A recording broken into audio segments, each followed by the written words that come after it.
Qahtan also is a name that is attested in pre-Islamic South Arabia. So in inscriptions from pre-Islamic South Arabia, there is a sort of, it's like a name. Qahtan is associated with kind of a small region in South Arabia. It's not like the South Arabians of Himyar and Saba and these guys did not call themselves Qahtani, but they knew that the word Qahtan meant something associated with some people in some place.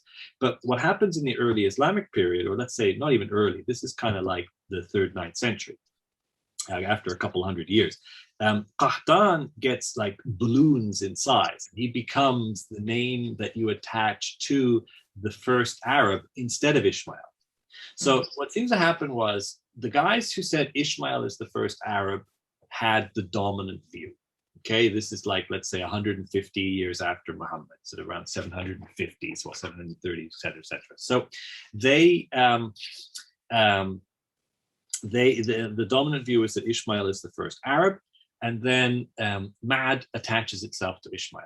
And so that's all good. But now you have all these South Arabians who are not Madites because they're really not part of Mad's pre-Islamic history. And they know they're not Madites and they can't make the argument. Mad is too well established and they won't let them in. But they want to be Arabs. And so the point is that, then they will say, well, okay, Mad is an Arab by virtue of being descended from Ishmael, and that we come from Qahtan, and he is an Arab by virtue of descending from Ishmael as well. So they kind of inserted him as one of the children or grandchildren of Ishmael. And so this was considered ridiculous around the time like the 2nd and 8th century. And so they said, no, you can't say that you're descendants of Ishmael, go away. And so then the Yemenis tried something, South Arabians tried something even more aggressive, which is to say, actually, Ishmael isn't the first Arab at all, that our guy is the first Arab. So they kind of like over trump the Madites, and they basically say, no, you guys are only Arab by virtue of Ishmael marrying into one of our family trees. And so there's a huge debate, and it was obviously kind of like it's a massive thing that we like, how are you going to resolve this? And I do have something called, so it's called The Sublime to the Ridiculous Yemeni Identity in Early Abbasid Iraq. It was published this year.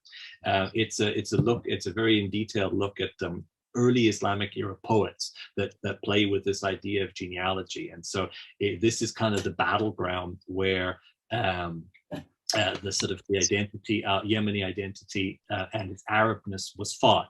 And so it's a very long story, and it goes on for like 150 years of arguing. But eventually, the Yemenis, probably because they keep arguing the most and they keep arguing the best, are able to say that actually the first Arab is Qahtan, or Ya'rub, the son of Qahtan, and that Ishmael is an Arab only by virtue of descendants from them. So by the end of the 3rd, 9th century, that becomes the classical model for Arab identity. But this is like a 200-year serious debate that has actually some serious consequences.